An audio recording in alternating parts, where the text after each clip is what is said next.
मैं डॉक्टर राजू प्रसाद, सहायक प्राध्यापक, शासकीय महाराजा महाविद्यालय छतरपुर, कैरियर मार्गदर्शन के संदर्भ में व्यक्तिगत जीवन में ध्यान देने योग्य बातें।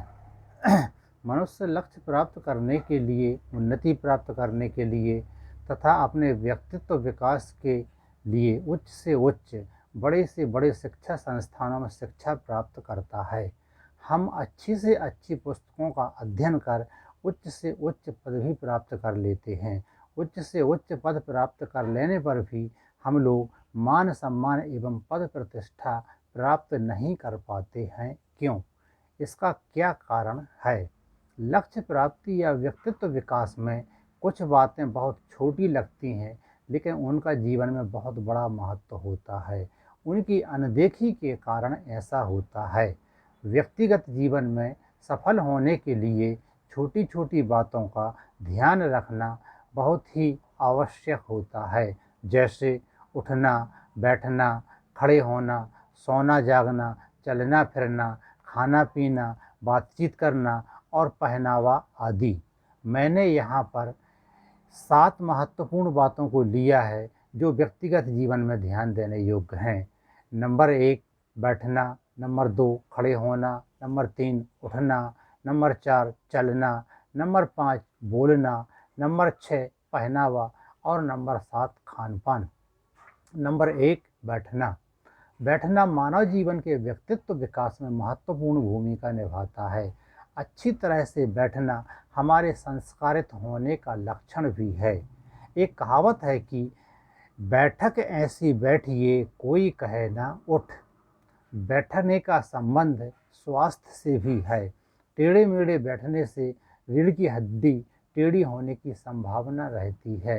अतः स्वास्थ्य की दृष्टि से सीधे और सावधान मुद्रा में बैठना चाहिए। किसी भी पद के इंटरव्यू यानी कि मौखिक परीक्षा में आपके प्रवेश करने, बैठने, चलने, खड़े होने, आपके वस्त्र एवं बातचीत की शैली बहुत मायने रखती है। जब हम किसी के घर जाते हैं तो कुर्सी, सोफ़ा पर बैठते हैं, कैसे बैठना चाहिए और हम कैसे बैठते हैं, इन बातों का ध्यान रखें ताकि आपके जाने के बाद कोई यह ना कहे कि देखो उन्हें बैठना तक नहीं आता। उचित तरीके से बैठना हमारे जीवन एवं मान सम्मान का महत्वपूर्ण बिंदु है। नंबर 2 खड़े होना। खड़ा होना भी हमारे जीवन में बहुत मायने रखता है। किसी भी ऑफिस, संस्था या अपने अधिकारी या अपने से बड़े अधिकारी, माता पिता, शिक्षक या अपने से उम्र में बड़े व्यक्ति के सामने सीधे और सावधान नम्र मुद्रा में खड़ा होना चाहिए। टेबल, कुर्सी आदि का सहारा लेकर या टेबल पर हाथ रख करके किसी के सामने अकड़ के साथ खड़ा नहीं होना चाहिए। अपने से बड़ों के सामने कमर पर हाथ रखकर खड़ा नहीं होना चाहिए। सीधा और सही खड़ा होना हमारे स्वास्थ्य और नम्रता दोनों के लिए अच्छा होता है। हमें इसका प्रत्यक्ष और अप्रत्यक्ष लाभ मिलता है। खड़े होने के संदर्भ में रामचरितमानस में वर्णित एक अंश का सारांश मैं सुनाता हूँ कि राम और रावण का जब लंका कांड में युद्ध हुआ, रावण जब मरणासन्न अवस्था में था, तब श्री राम ने अपने छोटे भ्राता लक्ष्मण जी को रावण से सीख लेने के लिए भेजा। जब श्री राम की बात सुनकर लक्ष्मण मरणासन्न अवस्था में पड़े रावण के पास पहुँचे और उनके सिर के नज़दीक जाकर खड़े हो गए। रावण ने कुछ नहीं बोला। लक्ष्मण जी वापस राम के पास लौट कर आए। राम ने लक्ष्मण जी को समझाया कि यदि किसी से ज्ञान प्राप्त करना हो तो उसके चरणों के पास खड़ा होना चाहिए, न कि सिर के पास। तब लक्ष्मण जी रावण के पास पुनः पहुंचकर उनके पैरों के पास खड़े हुए। रावण ने लक्ष्मण को 3 शिक्षाएं दी। पहली शिक्षा दी कि शुभ कार्य जितनी जल्दी हो सके कर लेना चाहिए और अशुभ कार्य जितनी जल्दी हो सके टाल देना चाहिए। दूसरी सीख दी कि अपने प्रतिद्वंदी या शत्रु को कभी भी कमज़ोर मत समझो। तीसरी सीख दी, अगर अपने जीवन का कोई रहस्य हो तो उसे यथासंभव गुप्त ही रहने दें। यथासंभव गुप्त ही रहने दें। तीसरी बात है उठना। शारीरिक स्वास्थ्य को ध्यान में रखकर उठना या खड़े होना चाहिए। असहज तरीके से उठने में कभी कभी हमारे कमर या पाँव में मोच आ जाती है, अतः कुर्सी या बिस्तर से उठते समय अपने शरीर का ध्यान रखना चाहिए। जब आप किसी परिचित या अपरिचित के घर जाते हैं तो कुर्सी या सोफा से उठते वक्त अपना ध्यान जरूर रखें। चौथी बात है चलना। सही तरीके से चलना हमारे शरीर की स्वस्थता एवं व्यक्तित्व विकास के लिए आवश्यक है। सीधे, सटीक, चुस्त दुरुस्त एवं धीर गंभीर कदमों के साथ चलना चाहिए। ऐसा चलना हमारे तेजस्वी और ऊर्जावान होने को दर्शाता है। ढीले पैर और शरीर को ढीला कर झुककर नहीं चलना चाहिए, जो हमारी कमजोरी को दर्शाता है। लड़खड़ाते हुए कदमों से कभी भी नहीं चलना चाहिए। पांचवी बात, बोलना या वाणी। वाणी से मनुष्य के व्यक्तित्व की पहचान होती है। वाणी मनुष्य के अंदर छिपा हुआ गुप्त धन है। वाण्य का सम अलंकरोति पुरुषम या संस्कृता धार्यते। नीति शतक में यह श्लोक आया है कि वाणी ही मनुष्य को अलंकृत करती है, जिसे सुसंस्कृत लोग धारण करते हैं। अन्य आभूषण तो नष्ट हो जाते हैं, लेकिन वाणी रूपी आभूषण कभी नष्ट नहीं होता है। एक श्लोक और आया है, प्रिय वाक्य प्रदानेन सर्वे तुष्यन्ति जन्तवः तस्मात् तदेव वक्तव्यम वचने का दरिद्रता। मीठी और प्रिय वाणी से सभी संतुष्ट हो जाते हैं, अतः बोलने में दरिद्रता या गरीबी नहीं दिखाना चाहिए।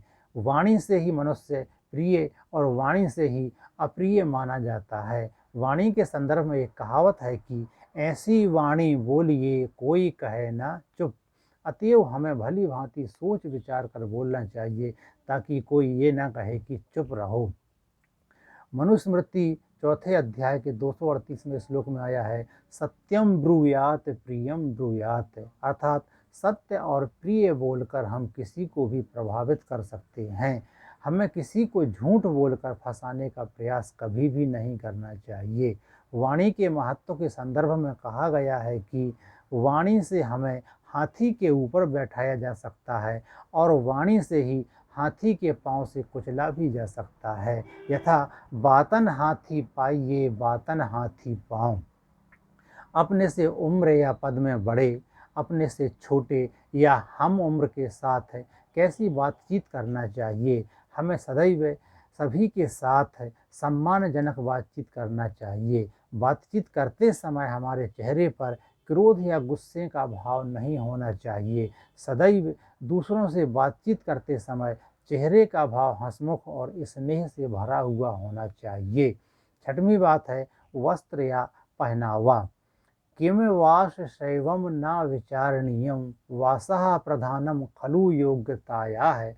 वस्त्रों से क्या होता है यह नहीं सोचना चाहिए, क्योंकि वस्त्र ही हमारी योग्यता के प्रथम साधन होते हैं। घर में, ऑफिस में, हर्ष में, शोक में आदि में स्थान और परिस्थितियों को ध्यान में रखते हुए साफ, स्वच्छ और सम्मानजनक कपड़े ही पहनना चाहिए, क्योंकि वस्त्रों से ही हमारा व्यक्तित्व झलकता है। सातवीं बात, खान पान। आज वर्तमान में आपाधापी में मनुष्य खान पान पर भी ध्यान नहीं दे पा रहा है। हमारे स्वास्थ्य एवं लक्ष्य की प्राप्ति में जो बाधा बन सकता है। समय पर जागना, समय पर खाना खाना, समय पर सोना हमारे स्वास्थ्य के लिए लाभदायक होता है। संतुलित आहार से हमारा शरीर स्वस्थ एवं निरोगी रहता है, अतः हमें अपने खान पान पर ध्यान देना जरूरी होता है। व्यक्तित्व विकास एवं लक्ष्य प्राप्ति के लिए शरीर को स्वस्थ रखना बहुत जरूरी होता है, और शरीर को स्वस्थ रखने के लिए खान पान पर ध्यान रखें, संतुलित भोजन लें और स्वस्थ रहें। निष्कर्ष रूप से हम कह सकते हैं कि व्यक्ति को अभ्युदय यानी उन्नति प्राप्त कर अपने संस्कारों को नहीं भूलना चाहिए। यदि सुसंस्कृत तरीके से उठना बैठना, खड़े होना, चलना फिरना, खाना पीना, सोना जागना, बातचीत करना, वस्त्रों का पहनावा नहीं सीख पाया, तो उसे परिवार, समाज एवं देश में कहीं न कहीं रोक-टोक का सामना करना पड़ता है, जो कि फिर उसे बुरा लगता है। यदि जीवन में सफलता, उन्नति, लक्ष्य की प्राप्ति करना है, स्वस्थ रहना है, तो हमें उचित एवं सुसंस्कारित तरीके से चलना बैठना, खड़े होना, बातचीत करना एवं पहनावे पर ध्यान देना होगा, क्योंकि ये सभी बातें हमारे स्वाभिमान एवं स्वास्थ्य दोनों के लिए लाभदायक सिद्ध होंगी। प्रत्येक माता पिता को अपनी संतानों के लिए उठने बैठने, खड़े होने, चलने, समय से भोजन करने, समय से सोने, समय से जागने, उचित एवं सम्मानजनक कपड़े पहनने की तथा अपने से बड़ों, गुरुजनों, समाज के सम्मानीय जनों, अपने मित्रों एवं अपने से छोटों से कैसी बातचीत करना चाहिए, यह सीख ज़रूर देना चाहिए, ताकि कोई यह ना कह सके कि देखो फला-फला के लड़के या लड़की को बातचीत करने का तरीका भी नहीं है।